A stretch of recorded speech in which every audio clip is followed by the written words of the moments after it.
ఇదంతా చేయడానికి డబ్బులు ఎక్కడి నుంచి వచ్చాయి? నువ్వు నన్ను వాడుకున్నావు కదా, అటనే నేను నిన్ను వాడుకున్నా. ఏర్పాట్లన్నీ పూర్తయినాయా? అందరూ వచ్చినట్టేనా? వచ్చారు సార్, అందరూ వచ్చినట్టు. నమస్తే అన్న. చెప్పమ్మా. నాకు ఒక 2 crores క్యాష్ కావాలి సార్. 2 కోట్ల? పిచ్చేమన్నా ఎక్కిందా ఏంటి?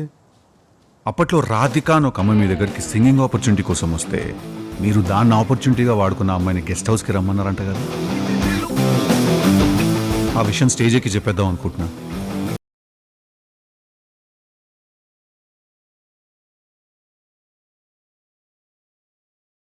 నువ్వు చెప్తే నమ్మేస్తారేంటి? నమ్మకపోవచ్చు సార్, కానీ ఇప్పుడు దీన్ని ఒక న్యూస్ ఛానల్లో పంచాయతీ చేసి ఒక 10 times ఇట్లా మీరు గెస్ట్ హౌస్కి రమ్మన్నారా అని అడిగినోళ్ళు 11th time మీరు రమ్మన్నారా అనేస్తారు.